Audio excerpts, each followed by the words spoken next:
All right, ladies and or gentle flavored men, welcome or welcome back to the channel. My name is Zeno, and let's talk about Silver Soldier Anby. Was she worth pulling? What are my initial thoughts after testing her in a couple of different teams, the different endgame modes, after a few days now? What are some of her basic strengths and weaknesses, and just overall, would I recommend her to those that are still on the fence of pulling or not pulling her? First things first, I gotta admit, I am a little biased towards Anby. Like, she is one of my favorites. I was going to pull her, like, no matter what she did personally, but I will be 100% objective in my views, so hopefully you can trust me and not worry too much about that. If you pulled Anby, have her built up, let me know what your thoughts are so far on her. Has she been performing well for you? What teams have you had the most success with? I am actually curious to know if other people's views align with mine, so please let me know in the comment section down below. Before we get too far in the video, the best way to support small creators like me is to just like the video if you enjoy my casual content, subscribe if you're new, or just become a channel member like the beautiful people on the screen now have. It really helps the channel and the community grow that I'm trying to do here, and heck, join the Discord so I can chat to you there. Everything is linked in the description box down below. Okay, so Anby, brand new electrical attacker agent. She uses dual swords. She's like really flashy. She's very fast on the screen, very fancy to watch gameplay wise. I think she's very fun. I will say up front though, she's a menace when it comes to my fingers on a controller, right? Like, she attacks so fast, so often, and as she does prefer to be on field as much as possible, I will admit, I am struggling to keep up with mashing the buttons. There is a small trick to this though. With her combos, you can actually hold down the attack button near the end of her normal attack combo string, and she'll actually automatically finish the full combo for you, but she is definitely a button masher unit, kind of like Chingy, which makes it worse if you run them together in the same team, which is what I often do. It's a weird IRL quality of life, but I just wanted to mention it nonetheless. One positive, firstly, Anby's very easy to play, despite the usual absolute walls of text that they throw at you on the menus. You simply just attack with Anby, and you build up 3 marks on the enemy. Once it's full, you just press the skill button 3 times to dash through, and on the 3rd hit, assuming it was a consecutive 3-hit combo, she'll actually do even more damage with like a little lightning bolt that descends. So that's kind of Anby's full kit. Like, it's pretty simple. Her hold skill gives her an instant 3 stacks to trigger, and so does her ultimate as well. She kind of doesn't do much else. There is no brand new mechanics per se. She does use the new Shadow Harmony 4-piece set that does function off of aftershock damage, which is a new type of damage, but functionally in-game, Anby is just a straightforward, on-field, crit-based DPS. That's kind of all she is. One thing I've found, as I still haven't managed to actually farm up a 4-piece Shadow Harmony set myself, is that according to the different calcs on Pridewin, you can actually just use a 4-piece Thunder Metal or a 4-piece Woodpecker Electro, and assuming the substats are like fairly equal, they're all within like a 4 to 5% damage difference of each other, so you don't have to farm for a brand new set for Anby. Maybe if you could get some good pieces and you want to take them from like Haramasa for electrical damage if you built up him, or just like general Woodpecker pieces, which is what I'm currently using, a 4-piece Woodpecker Electro and a 2-piece electrical set. But I will be farming the new set myself, but whether that remains to be a good idea or not is going to be something I see in the long term. But I don't think you actually have to. I've run Anby through Deadly Assault with a couple of different basic team comps. I've Shiyu Defense a couple of times. I've run her through some Hollow Zero. She's a lot of fun there. I will admit, I know that Polkarot will probably be better suited option for Anby, but I don't really have her built yet, and she's also not M6 either, and I just don't have the materials to build 2 units in 1 cycle before Trigger drops in a few weeks. So I found the most success team-wise with Chingy and Astra so far, actually, at least, again, until Trigger drops, which I will cover a little bit after. Despite the fact that Chingy is also more of an on-field stun agent, but with Astra backing both of them up, swapping between Anby and her can really help make sure that I have enough stacks for Anby for a stun window and a big burst of damage. And I can also just stun enemies relatively fast as well with Chingy. The team is a little single target oriented though, but that's just kind of what Anby's playstyle is. She hasn't got a lot of AoE in her kit.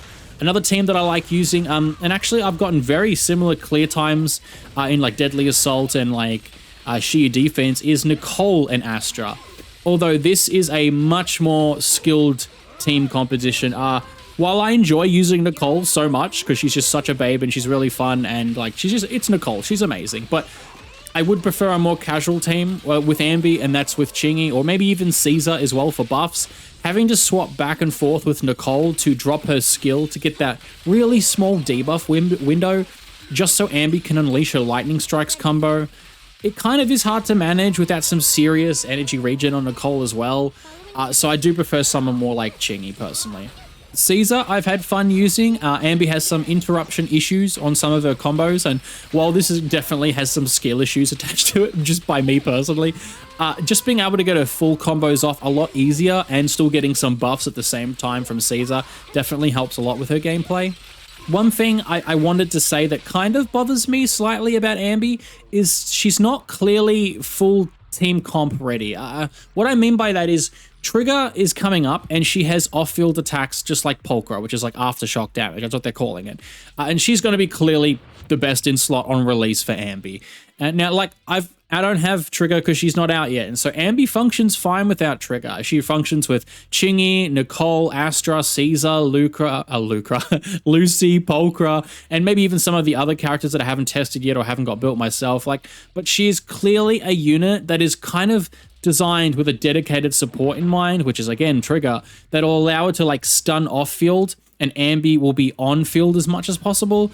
You're still getting some basic buffs from Trigger maybe, and Trigger's also electric, so she can help just boost up the shock damage and just the overall, you know, damage that the team will do. So I do think Trigger will thrive in content more with Anby specifically, but I don't think you're gonna have any issue using Anby without her. But it's pretty clear-cut design choice in mind, just from me, from Hoyo, that they want you to use an aftershock off-field damage person.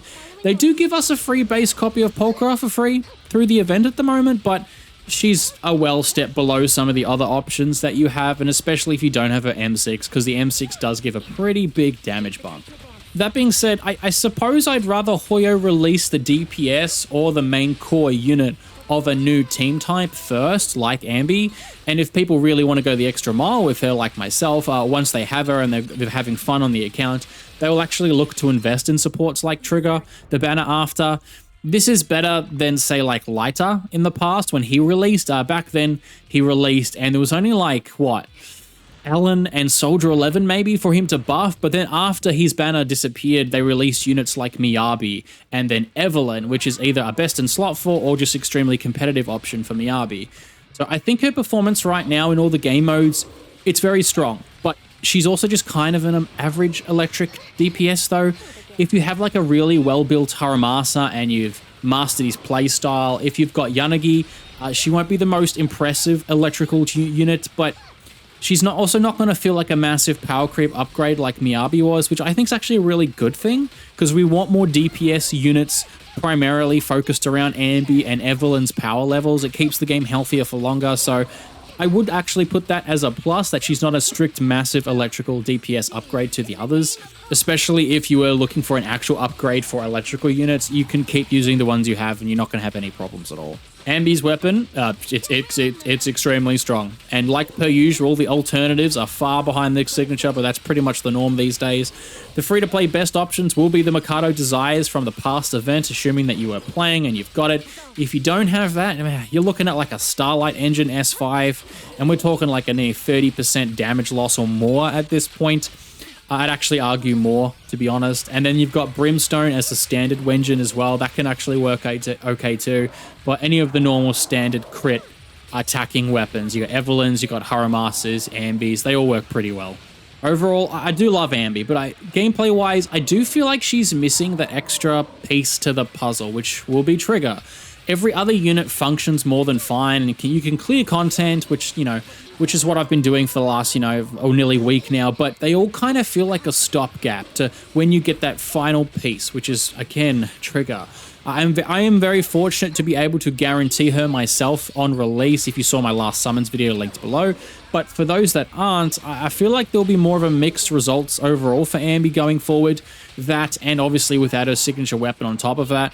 And the enjoyment you will have with Anby will be lesser than some of maybe the others. I reckon she's still going to be fantastic for a lot of people. She can still clear all the in-game content.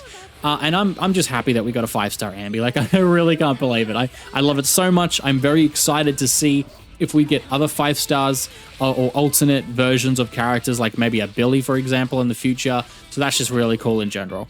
So that's it. That's today's video. Just a casual little impressions about Anby now that I've had it for a little bit. And yeah, that's about it. So remember, if you like me to cover more Zenless content, which I would like to do personally, let me know in the comment section down below.